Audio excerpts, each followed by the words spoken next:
Magandang tanghali Luzon, Visayas at Mindanao. Narito na ang nagkakaisa at pinakamalawak na pagbabalita. Sa pangunguna ng Presidential Communications Office na kinabibilangan ng Philippine Information Agency, Philippine News Agency, Presidential Broadcast Service, IBC at PTV, ihahatid namin ang mga komprehensibo at mahalagang balita mula sa iba't ibang bahagi ng bansa.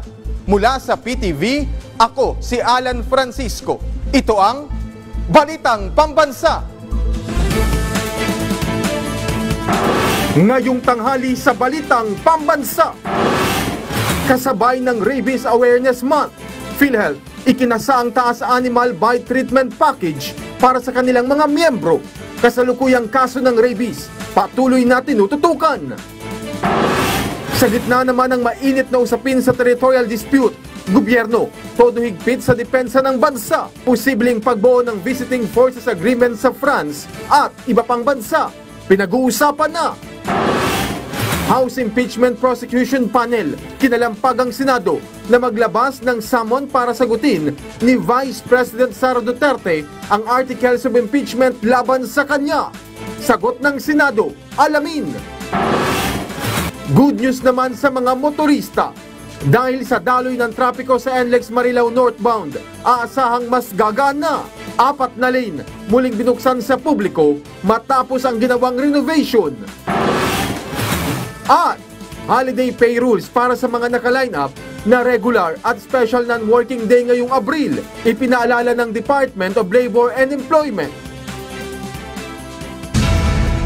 Una sa ating mga balita, sa kapapasok lang na balita, opisyal nang idineklara ng Philippine Atmospheric Geophysical and Astronomical Services Administration o PAGASA ang pagsisimula ng panahon ng tag-init sa bansa.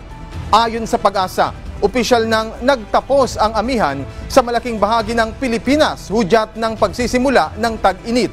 Ang karagdagang detalye nito, abangan mamaya sa Bagong Pilipinas. Ngayon,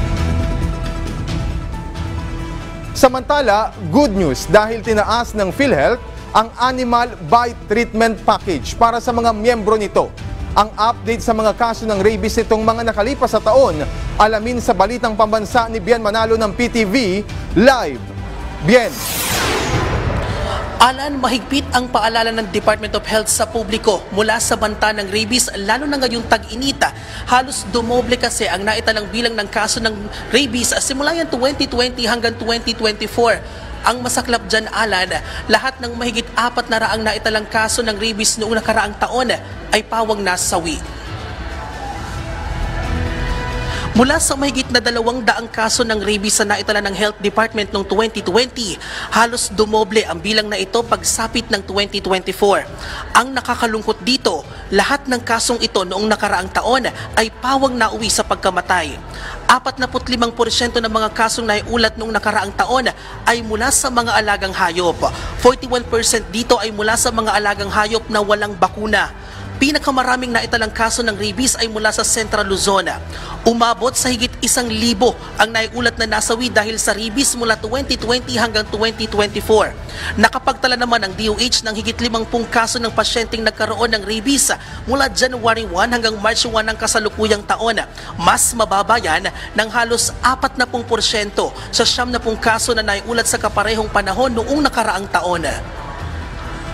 Very important po talaga yung prevention. So, ang number 1 step dyan, ititigil na natin yung pagkalat ng rabies infection from the source, which is yung mga hayop po. So, kaya we really emphasize the importance of yung mass vaccination.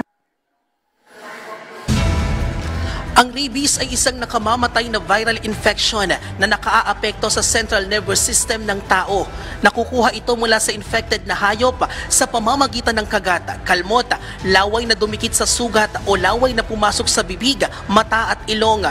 Ilan sa mga sintomas ng rabies ay lagnat, pananakit ng ulo, pamamaga, pamamanhid ng sugat, takot sa tubig at hangin, pagkairita, pagbabago sa pag-iisip at pagkaparalisa.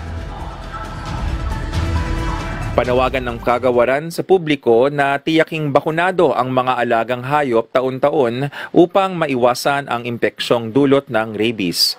Makipag-ugnayan sa inyong veterinaryo o lokal na pamahalaan para sa bakuna ng inyong alaga. Alan, at ngayong Rabies Awareness Month, itinaas ng PhilHealth ang Animal Bite Package treatment nito. Mula kasi sa dating 3,000 piso ay tinaas ito sa halos 6,000 piso na maaring magamit sa mga accredited Animal Bite Package provider sa iba't ibang dako ng Pilipinas. At yan ang update. Balik sa iyo, Alan. Maraming salamat, Bien Manalo ng PTV. Sa gitna naman ng mainit na usapin sa territorial dispute, ang pamahalaan todo higpit sa depensa ng bansa. Posibleng pagbuo ng Visiting Forces Agreement sa France at iba pang bansa. Pinag-uusapan na ang detalye sa balitang pambansa ni Crizel Insigne ng IBC. Tiniyak ngayon ng Malacanang na tiwala sila sa mga pagkilos ng Philippine Coast Guard at Department of National Defense. Ang pahayag na ito ng palasyo ay kasunod ng namataang floating barriers sa south entrance ng Baho de Masinloc na ayon sa mga otoridad ay inilagay mismo ng Chinese Maritime Militia. Matatandaan naman noong 2023 ay kaparehong insidente rin ang naitala ng mga otoridad kung saan ipinag-utos din mismo ni Pangulong Ferdinand R. Marcos Jr. ang pagtatanggal ng floating barriers. Sa ngayon, hindi pa makakapagbigay ng impormasyon ng palasyo tungkol sa panibagong tugon ng pamahalaan kaugnay ng floating barriers na iniulat ng PCG kahapon. Wala pa po tayong nadidinig na may ganitong klaseng plano. Hintayin na lang po natin kung ano maaaring maging report at ano maaaring maging action po ng nasabing mga ahensya. Kasabay naman ito, kinumpirma ng Malacanang ang pahayag ni Defense Secretary Gibo Teodoro na simulan ang pag-uusap tungkol sa pagkakaroon ng Visiting Forces Agreement sa pagitan ng Pilipinas at France. Pero hindi lang naman daw ito para sa France, kundi pati na sa iba pang mga bansa na maaaring sumunod dito.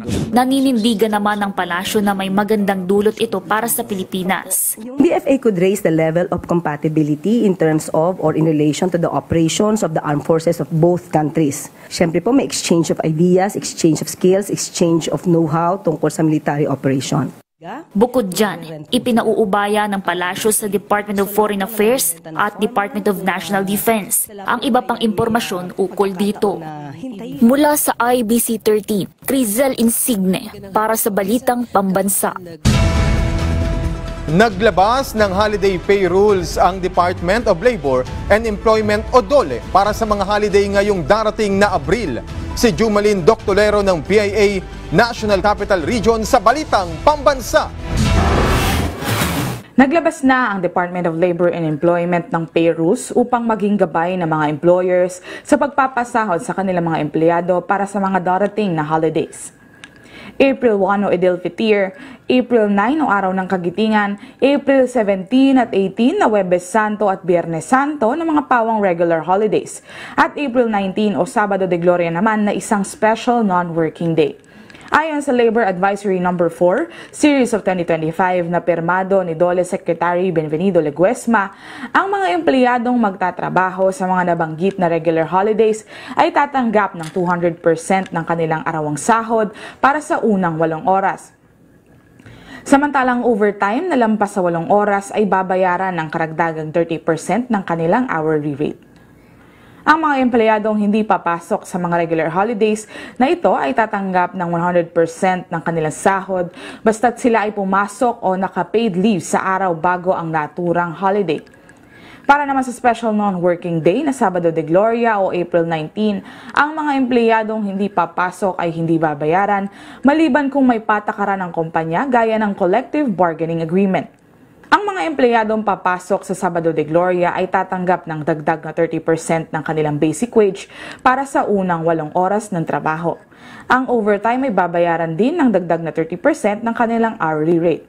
Inisyu ang DOLE Advisory upang linawin ang mga tamang kalkulasyon ng sahod sa mga nabanggit na araw. Pinapayuhan naman ng mga employer na suriing mabuti ang holiday pay upang matiyak ang tamang kompensasyon para sa mga empleyado. Mula sa Philippine Information Agency National Capital Region, Jumalin Doctolero, Balitang Pambansa. Patuloy na binabantayan ng Philippine Coast Guard o PCG at BFAR ang West Philippine Sea para sa mga mayangisdang Pilipino. May balitang pambansa si Quenzel Bocobo ng IBC 13. Nagsagawa ng isang Maritime Domain Awareness o MDA flight ang Bureau of Fisheries and Aquatic Resources kasama ang Philippine Coast Guard kahapon para suportahan ng ating mga barkong nagbibigay ng pagkain at gasolina sa mga mangingisda sa Bajo de Masinloc. Dito namataan ng PCG ang 5 Chinese Coast Guard o CCG vessels at isang People Liberation Army naval vessel. Dagdag pa ang floating barriers na humaharang sa mga mangingisdang Pinoy. Ayon sa Philippine Navy, hindi binabaliwala ng mga otoridad ang sitwasyong ito. Katunayan, handa rin sila sakaling kailanganin ng PCG ang kanilang tulong. We kept challenging the presence of the Chinese Coast Guard. The Philippine Coast Guard is on top of the situation for that. They are maintaining close coordination with the armed forces through Northern Luzon Command. Kaugnay naman ng mga kumakalat ngayon ng mga Chinese post sa social media patungkol sa China's 10-dash line at pagsama sa Palawan bilang teritoryo umano ng China. Sinabi ni Rear Admiral Trinidad na isa itong joke na siyang hindi naman nakakatawa para sa kanya.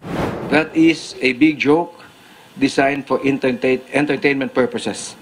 It has no legal basis, it is absurd, it is beyond normal human understanding.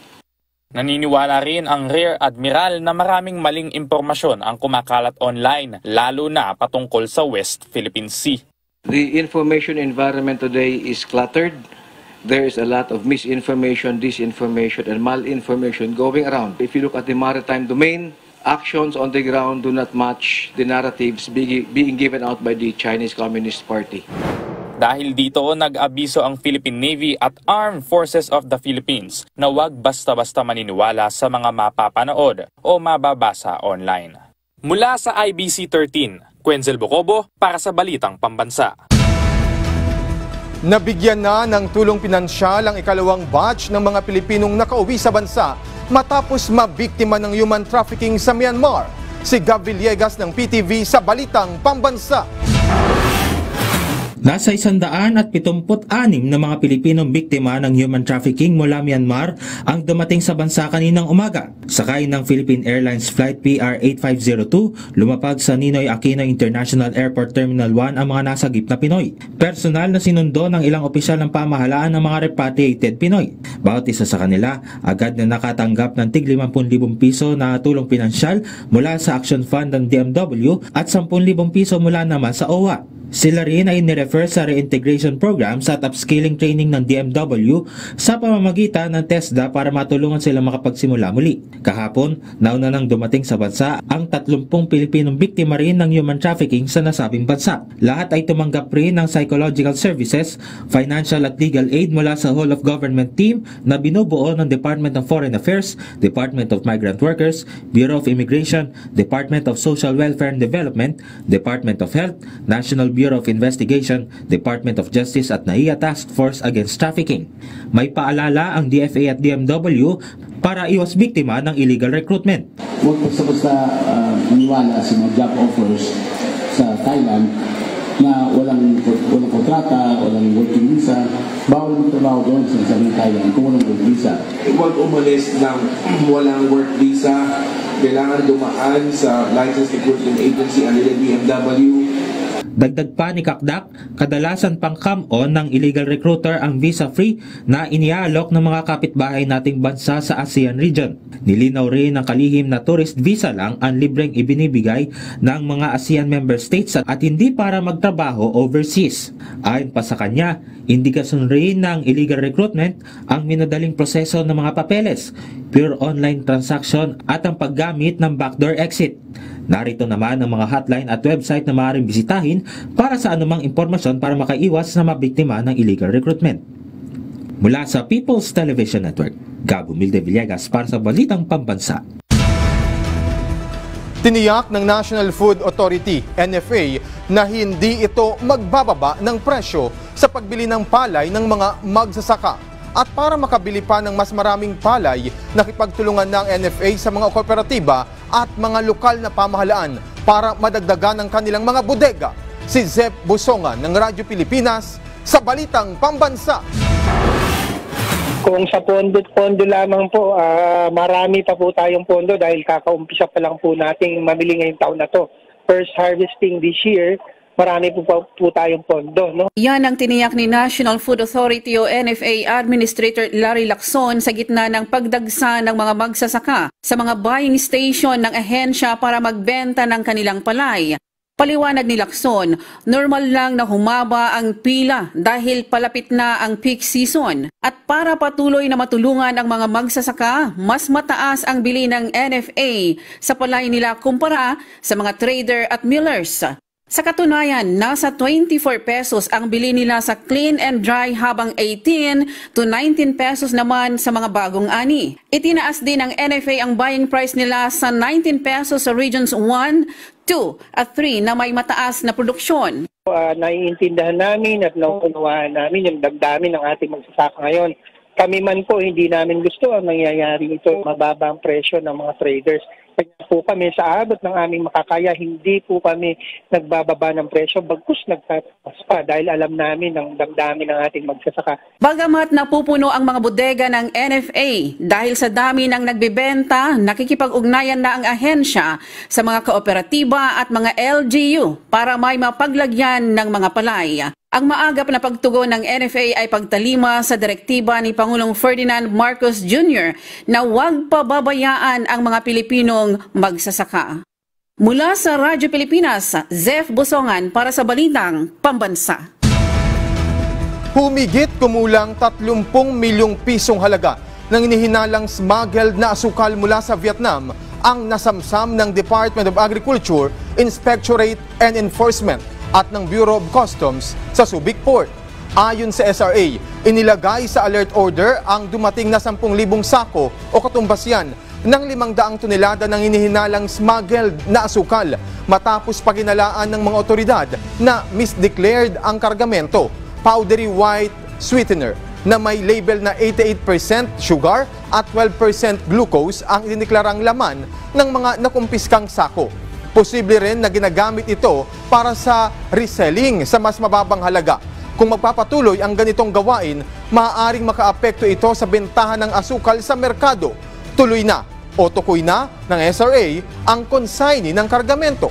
Pinag-aaralan pa kung anong kaso ang maaaring kaharapin ng mga sangkot kapag mapatunayan na smuggled at misdeclared ang mga nakumpiskang asukal. At kung papasok ito sa paglabag sa Anti-Agricultural Economic Sabotage Act. Inaprubahan na ng Department of Labor and Employment o DOLE ang taas sahod sa Zamboanga Peninsula para sa mga kasambahay. Batay sa wage order ng DOLE, inaprubahan na ang 900 pesos na pagtaas sa buwan ng sweldo ng mga kasambahay sa naturang rehiyon.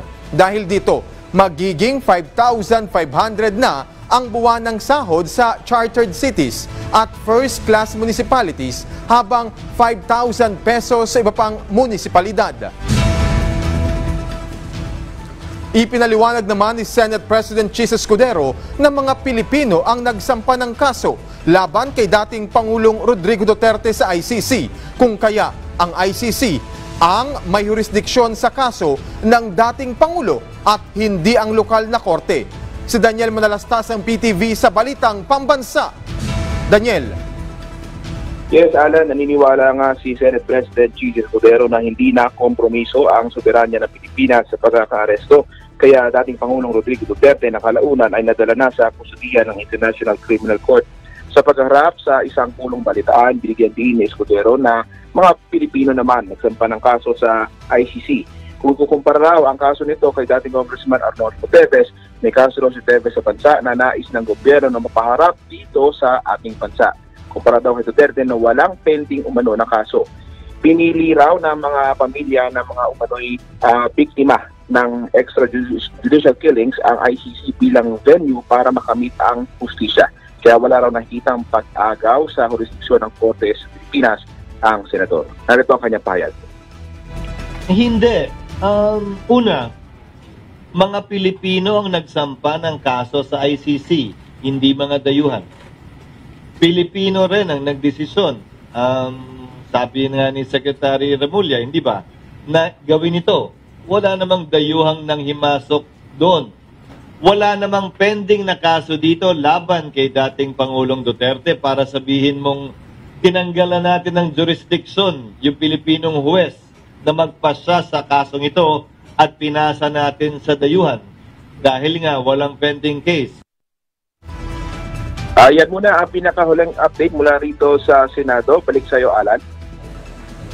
Maraming salamat, Daniel Manalastas ng PTV.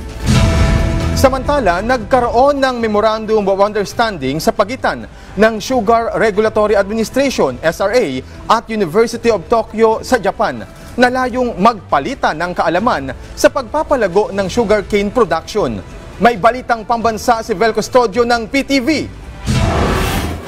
Humigit kumulang 30 milyong pisong halaga ng hinihinalang smuggled na asukal mula Vietnam ang nasamsam ng Department of Agriculture, Inspectorate and Enforcement at Bureau of Customs sa Subic Port. Ayon sa SRA, inilagay sa alert order ang dumating na 10,000 sako o katumbas ng 500 tonelada ng hinihinalang smuggled na asukal matapos paghinalaan ng mga otoridad na misdeclared ang mga kargamento. Nagulat yung customs kasi kahit yung sack said it was sugar. Tapos may nilagay lang na paper label saying it's glucose and something else. So, hinahold ng customs for testing. Powdery white sweetener na may label na 88% sugar at 12% glucose ang idineklarang laman ng mga nakumpiskang sako. Pero kung titignan, tila wala itong pinagkaiba sa regular na asukal. Ayon sa SRA, maaaring palusot lang ito ng consignees para sa mas mababang taripa. Physically, if you just look at it, it's sugar. If you use it, you can readily mix it into your drink. It acts like sugar. Kung magpapatuloy ang ganitong gawain, maaaring makaapekto ito sa bentahan ng asukal sa merkado. If there are things entering this way unnoticed, pumaplano tayo, we based our plans on our production and the sugar that we legally import, sira yung mga plano natin. Parang yung supply na iniisip natin, iba pala. Kasi may nagsusupply na ibang daanan yung... Posible rin aniya na ginagamit ito for reselling sa mas mababang halaga. Tukoy na ng SRA ang consignee ng kargamento. Kung sakali namang mapatunayan na illegal na pinuslit ang mga asukal, ay sasailalim ito sa auction. Pinag-aaralan pa kung anong kaso ang maaaring kaharapin ng mga sangkot kapag napatunayan na smuggled at misdeclared ang mga nakumpiskang asukal at kung papasok ito sa paglabag sa Anti-Agricultural Economic Sabotage Act. Mula sa People's Television Network, Vel Custodio, Balitang Pambansa. Dalawa ang nasawi ng magbanggaan ang isang tugboat ng Pilipinas at barko ng Panama sa karagatan ng Maasim, Sarangani Province. Kabilang sa mga nasawi ang kapitan at tripulante ng tugboat na M-Tag Sadong 33. Na-rescue naman ang 6 na tripulante ng tugboat. Inatasan na rin ang Coast Guard District Southern Mindanao na makipag-ugnayan sa Harbor Star Salvage Company para maiahon ang tugboat sa dagat. Nakaangkla rin ngayon sa General Santos City ang MV Universe Kiza ng Panama at nakatakdang sampahan ng kaso. Nagpaabot na ng pakikiramay ang PCG sa pamilya ng 2 biktima. Inilunsad ng Philippine National Police o PNP ang Special Task Force Bangsamoro Autonomous Region in Muslim Mindanao o STF-BARM para tiyakin na ligtas at maayos ang halalan sa Bangsamoro Region sa Oktubre. Tugon ito ng pabansang pulisya sa direktiba ni Pangulong Ferdinand R. Marcos Jr. para sa isang maayos, mapayapa at patas na eleksyon sa rehiyon. Dinaluhan ng activation ng task force ng mga kinatawan mula sa COMELEC, AFP at PCG bilang patunay ng kanilang suporta sa seguridad ng halalan. Tinitiyak ng pagtutulungang ito na magkakaroon ng maayos na koordinasyon ang iba't ibang ahensya ng pamahalaan para mapanatili ang kapayapaan at kaligtasan sa Bangsamoro. Maging matalino sa pagboto. Yan ang panawagan ng grupo ng mga profesional at mga negosyante sa Voters Education and Forum sa Dagupan City. Si Ricky Kasipit ng Radyo Pilipinas, Dagupan, sa Balitang Pambansa. Bukod sa patuloy na paghahanda sa mga election paraphernalia, puspusan din ang pagpapataas sa kamalayan sa responsableng pagboto dito sa Dagupan City para sa Hatol ng Bayan 2025 sa darating na Mayo. Ayon sa COMELEC, mahalaga ang voters education at forum upang malaman ng mga botante na nasa kanilang kapangyarihan ang pagpili ng mamumuno sa bansa. At isang manifestation na nanggagaling sa atin yung kapangyarihan is through the conduct of election. Okay? Dahil sa election, Pilipino ang magdidesisyon kung sino dapat yung magpapatakbo ng gobyerno.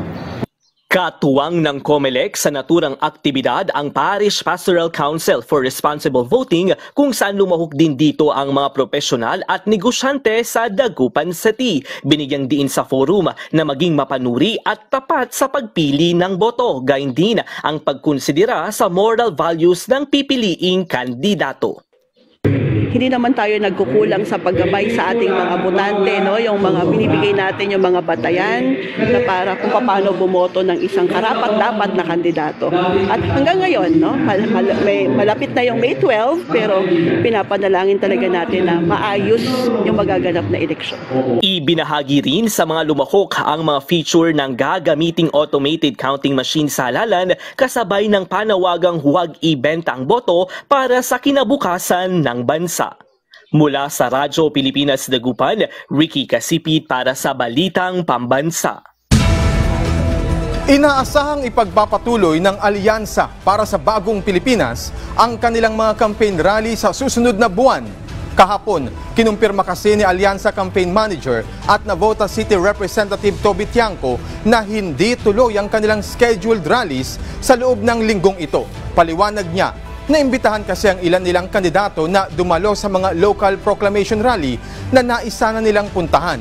Bilang tugon, nagpasya silang ipagpaliban muna ang sarili nilang campaign rallies para mabigyang oras din ng kanilang mga pambato ang mga lokal na lider at mga komunidad.